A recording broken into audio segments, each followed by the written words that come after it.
नमस्कार, स्वागत है आपका सत्यमेव जयते चैनल में और मैं हूं डॉक्टर हरीश चंद्र लखेड़ा।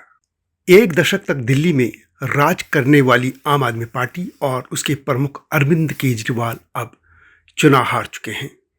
आने वाला समय उनके लिए कैसा हो सकता है, इसे हम ज्योतिष की दृष्टि से देखेंगे।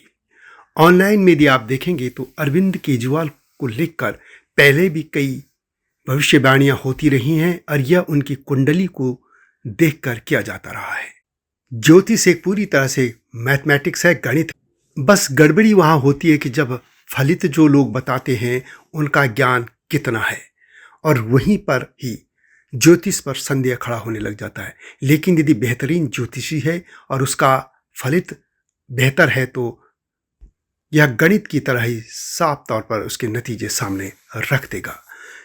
विभिन्न वेबसाइट में अरविंद केजरीवाल को लेकर जो कुछ कहा गया है मैं उसी पर बात करूंगा, क्योंकि मैं कोई ज्योतिषी नहीं हूं, लेकिन हाँ, मेरा ज्योतिष पर पूरा विश्वास है। एक बात यह भी साफ कर दूं कि जब मैं देहरादून में पढ़ता था तो एक ज्योतिषी ने मुझसे जो बात कही थी, 2 लाइन की बात उसने कही थी और वह अक्षरशः सत्य साबित हुई थी। उसका उल्लेख मैं फिर कभी करूंगा, लेकिन आज मैं दिल्ली के पूर्व मुख्यमंत्री और आम आदमी पार्टी के सर्वोच्च नेता अरविंद केजरीवाल के कुंडली को लेकर बात करूंगा। लेकिन जब तक मैं आगे बढ़ूं, आपसे अनुरोध है कि मेरे सत्यमेव जयते चैनल यानी STV को भी देखिएगा और हिमालय लोक को भी अवश्य देखिएगा, ये आपसे विनम्र अनुरोध है। तो बात करते हैं अरविंद केजरीवाल की। अरविंद केजरीवाल की 2 तरह की जन्म कुंडलियां सामने दिखती हैं।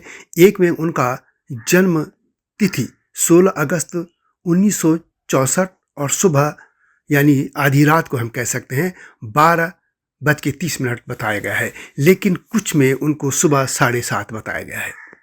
हालांकि कई जगह यह भी कहा गया कि उनकी जो जन्म तिथि के साथ जो समय है वह रात को 12:30 पर है। यानी ये कह सकते हैं कि 16 अगस्त जब शुरू हो रहा था तो 30 मिनट ही जब हुए थे तब उनका जन्म हुआ था। और इस तरह अरविंद केजरीवाल का जन्म वृषभ लग्न तथा मेष राशि में हुआ है।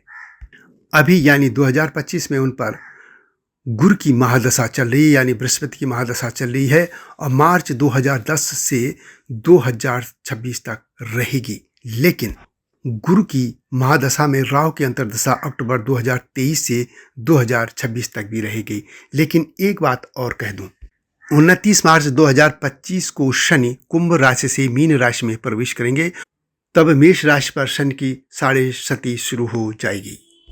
यानी मार्च के अंत में अरविंद केजरीवाल पर शनि की 6.5 लगने वाली है। ज्योतिष के अनुसार शनि की 6.5 और ढैया लगने पर मनुष्य के कष्ट बढ़ जाते हैं। हालांकि शनि दशा उतरने पर शनि महाराज बहुत दे भी जाते हैं। शनि की राशि परिवर्तन से किसी राशि पर 6.5 और ढैया शुरू होती है तो किसी राशि से शनि की 6.5 और ढैया का प्रभाव खत्म होता है। शनि की 6.5 का प्रभाव बिजनेस, नौकरी, आमदनी, वैवाहिक जीवन के साथ साथ सेहत पर भी असर पड़ता है। ज्योतिष के अनुसार शनि की 6.5 जिस पर पड़ती है उसे कठिनाइयों का सामना करना पड़ता है। हालांकि इसके उपाय भी कहे गए हैं।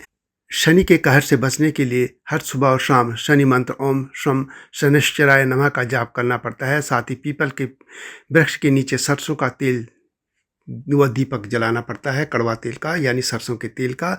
इसके अलावा शनि महाराज के मंदिर में जाकर भी दीप जलाना पड़ता है हर शनिवार को, यह मान्यता है। लेकिन मैं बात करूंगा अरविंद केजरीवाल की। यह सब आप लोग वेबसाइट पे देख सकते हैं। विभिन्न वेबसाइट में यह कहा गया है केजरीवाल की कुंडली में गुरु तथा राहु का षडाष्टक योग भी है, जिसके कारण उनके राजनीतिक भविष्य ठीक नहीं दिख रहा है इस समय फिलहाल, और यह मामला 2025-26 तक चलेगा। इस तरह उनके जीवन में अगले 1 साल में कष्ट बढ़ेंगे। इससे यह हो सकता है कि उन्हें विभिन्न तरह की जांचों का और सामना करना पड़े और उनका कद वैसे भी और घटने की संभावना है।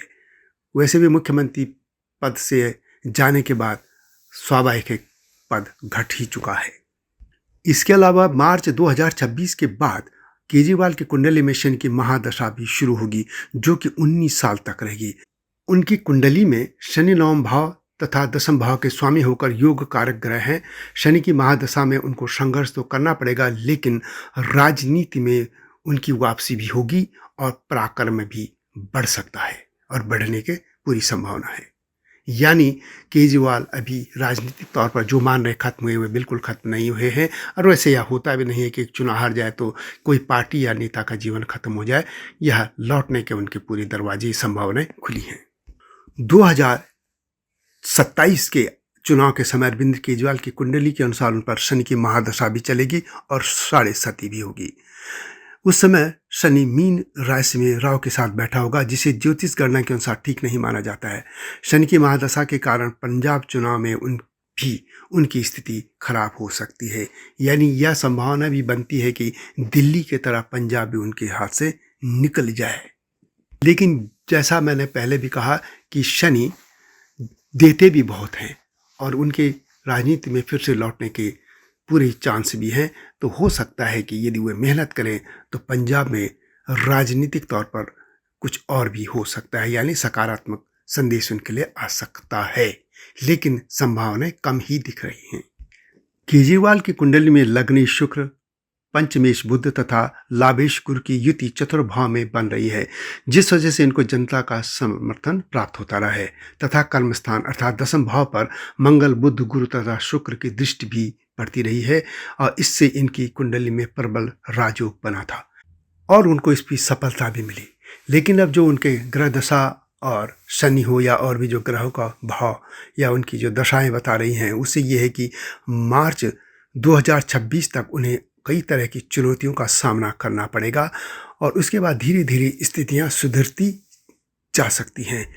यानी उनके लिए फिर अच्छा समय लौटने की संभावना बनेगी।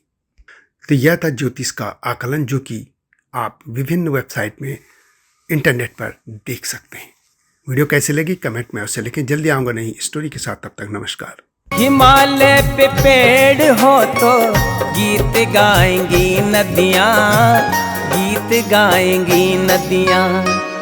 पेड़ों पे चिड़िया है तो गीत गाएंगी नदियाँ, पेड़ों पे चिड़िया है तो गीत गाएंगी नदियाँ। माँ की लोरी जैसे होते हैं नदियों के गीत।